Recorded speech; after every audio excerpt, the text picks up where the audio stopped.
Entenda o projeto de lei para motoristas e entregadores que foi criado em 2025 e traz várias e várias regras. É um projeto que vem sendo discutido. Será que ele vai ser aprovado? Vem comigo nesse vídeo para entender mais sobre o assunto.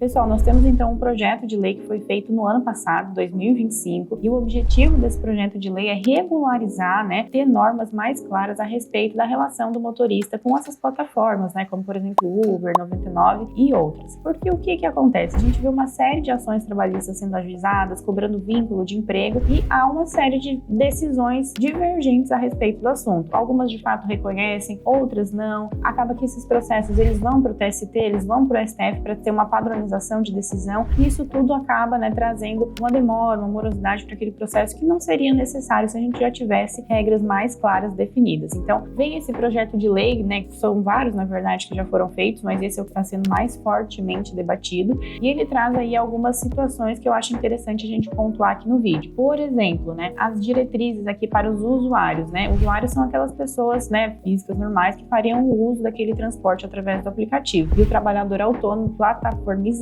seria justamente o motorista, vinculados àqueles aplicativos que vão prestar o serviço para o usuário. Então, alguns direitos desses motoristas seria, por exemplo, que são sugeridos nesse projeto de lei: não pagar taxas ou sofrer descontos não autorizados por lei, receber integralmente o valor das gorjetas que é dado pelos usuários, não sofrer penalidades quando ele fica desconectado ou então recusa serviços em hipóteses que são previstas em lei, e ter também direito ao INSS, a Previdência Social que nós chamamos, Além disso, tem a questão de que a remuneração desses motoristas, ela deve incluir tanto as gorjetas, como a gente já falou, que é uma coisa variável e decorre ali do serviço prestado, quanto uma ajuda de custo pelo serviço em si que está sendo executado. Então, uma questão de manutenção de carro, custo de gasolina, enfim, uma ajuda de custo nesse sentido para dar um suporte para aquele profissional. Agora, as plataformas, como por exemplo a Uber e outras, elas podem cobrar também uma taxa que é vinculada, digamos, é referente ao custo de operalização da plataforma em si, que pode ser no valor fixo mensal ou até 30% do valor pago pelo usuário, não incidindo sobre as gorjetas. Então, as gorjetas fogem desse cálculo, fica só de fato os outros valores recebidos, e poderia ser então até 30%. Então, alguns detalhes aí que falam sobre esse projeto de lei para dar uma regulada na situação,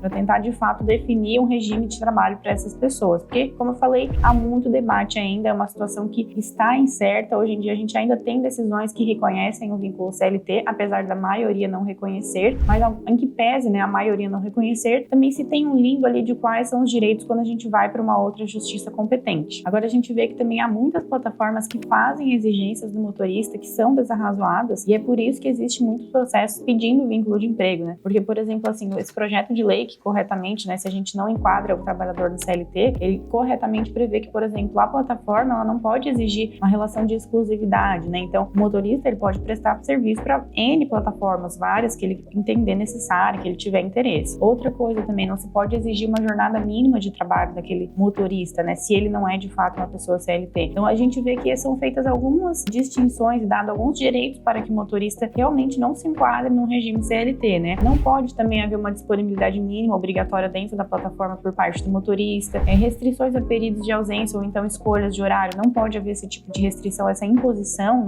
de restrição, e também não pode haver um controle de frequência, um controle de horário, um controle de dias trabalhados, porque justamente se a gente acaba impondo essas situações, a gente vai confundindo esse contrato que o motorista possui com a plataforma com, eventualmente, uma pessoa CLT. Então, a gente precisa respeitar os limites, da relação que tem entre o motorista e a plataforma para que a gente não migre para uma outra relação de trabalho e aí haja o pedido de vínculo de emprego dentro de um processo trabalhista. Outra situação também, é necessário que seja feito um contrato de trabalho, agora robusto, correto, com vários requisitos aí que esse projeto de lei prevê. Eu não vou detalhar aqui porque são vários, mas a questão é simples, como, por exemplo, o valor que vai ser pago pelo serviço, quem que vai prestar o serviço, isso é o básico de um contrato, mas outras questões mais detalhadas também aí, minuciosas, que precisam ser feitas dentro do contrato que vai ser celebrado entre o motorista e a empresa. Agora, é claro que a gente precisa fazer de novo uma análise a respeito desse projeto de lei, Muitas e muitas pessoas veem isso como um retrocesso, porque a plataforma, ela de fato exige dos motoristas quase que uma relação, uma sistemática de CLT, e não dá de fato as contraprestações que são necessárias para aquela pessoa, Porque o CLT ele tem N direitos que deveriam ser respeitados dados e acaba que a plataforma ela não honra com esses direitos, justamente por entender que não é um regime CLT que possui, né, aquela relação entre o motorista e a empresa, eles não entendem que é de fato uma relação CLT. Então a gente precisa avaliar esse projeto de lei de uma maneira assim muito cuidadosa, porque de fato muitos projetos de lei, não só esse, mas como outros que a gente já viu passando por esse assunto, né, tratando na verdade sobre esse assunto, eles visam retirar direitos do motorista. Então a gente precisa de atenção, porque a gente vê, como eu já falei no vídeo passado aqui no nosso canal, um movimento aí, né, gradativo, pequeno, que vai assim pelas beiradas, digamos, né, e não uma afronta direta, é claro, né, mas um movimento que vai aí aos pouquinhos, né, de pouco em pouco, tomando seu espaço no sentido de tirar direitos trabalhistas. Isso é uma pena, realmente é muito triste para o trabalhador que lutou tanto, né, para alcançar esses direitos que nós temos hoje previstos em CLT, que nós temos previsto em Constituição Federal, e acaba, né, que aos poucos ele vai se esvaziando, vai perdendo ali a sua finalidade, não vai sendo aplicado. Então, realmente a gente precisa de atenção e sempre precisa ser combativo no momento em que projetos como esse ou outros, né, eles vêm regular e vêm trazer uma retirada de vantagens para o trabalhador, tá? A gente precisa sempre ficar atento para fazer valer o nosso direito no momento em que essas situações estão sendo discutidas, para que haja aí um aumento, né,